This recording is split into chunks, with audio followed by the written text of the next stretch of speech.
I found that nothing in life is worthwhile unless you take risks. Nothing. Nelson Mandela said, "There is no passion to be found playing small and settling for a life that's less than the one you're capable of living."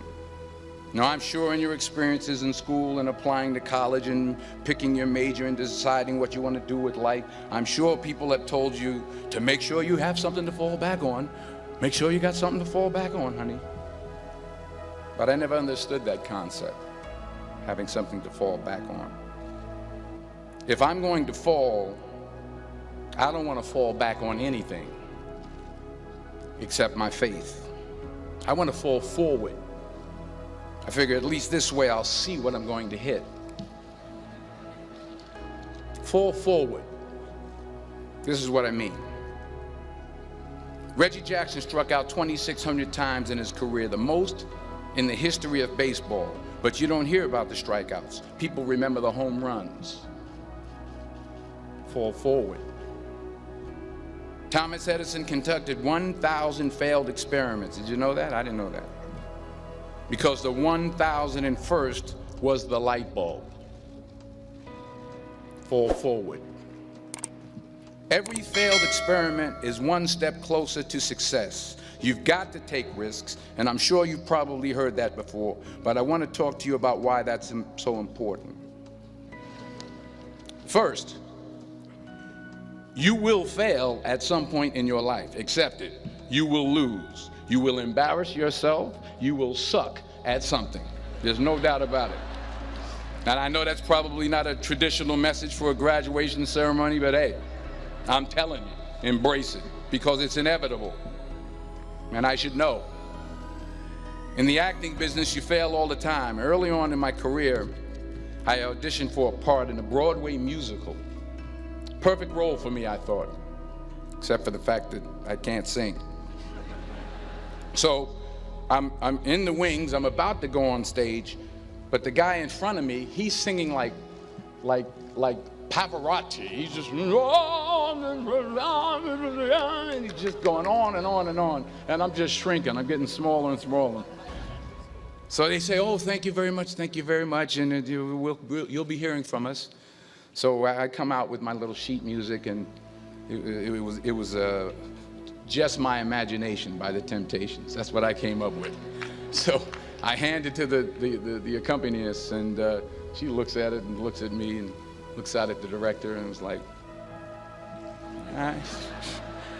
So I start, I'm going to sing. I'm like, "It's just my imagination once again, and they're coming away with me." And they're not saying anything, so I'm thinking I'm getting better. So I start getting into it.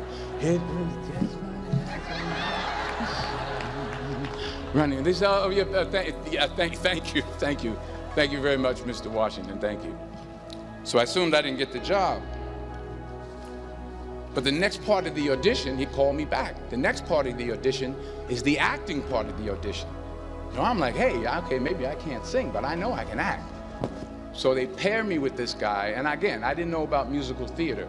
And musical theater is big, so they can reach everyone all the way in the back of the stadium. And I'm more from a realistic, naturalistic kind of acting where you actually talk to the person next to you. So I don't know what my line was. My line was, "Well, hand me the cup." And his line was, "Well, I will hand you the cup, my dear. The cup will be there to be handed to you." I said, "Oh, okay."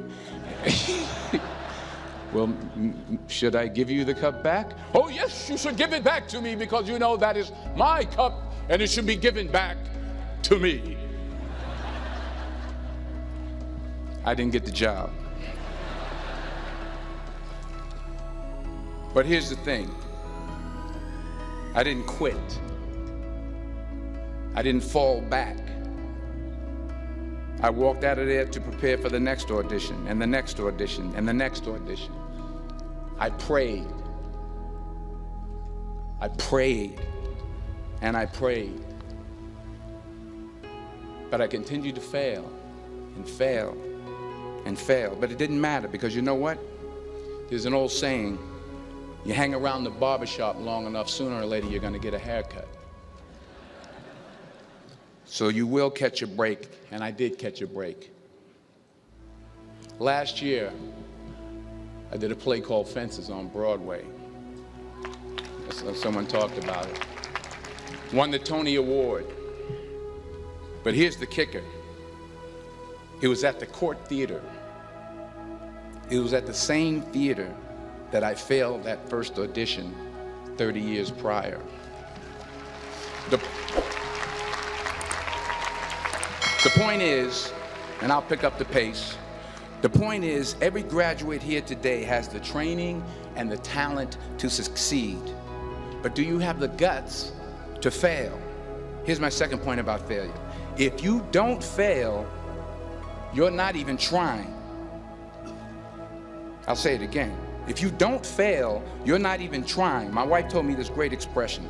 To get something you never had, you have to do something you never did. Les Brown's a motivational speaker. He made an analogy about this. He says, imagine you're on your deathbed, and standing around your deathbed are the ghosts representing your unfulfilled potential. The ghost of the ideas you never acted on. The ghost of the talents you didn't use. And they're standing around your bed, angry, disappointed, and upset.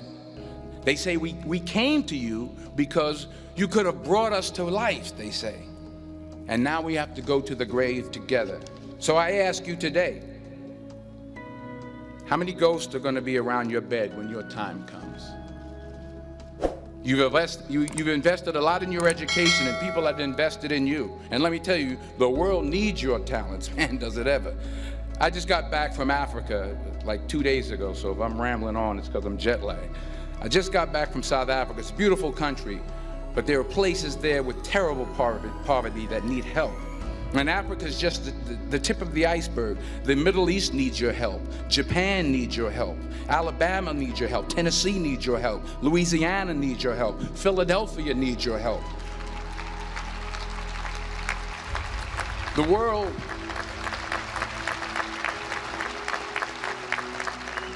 world needs a lot, and we need it from you. We really do. We need it from you young people. I mean, I'm not speaking for the rest of us up here, but I know I'm getting a little grayer. So the question is, what are you going to do with what you have? I'm not talking about how much you have.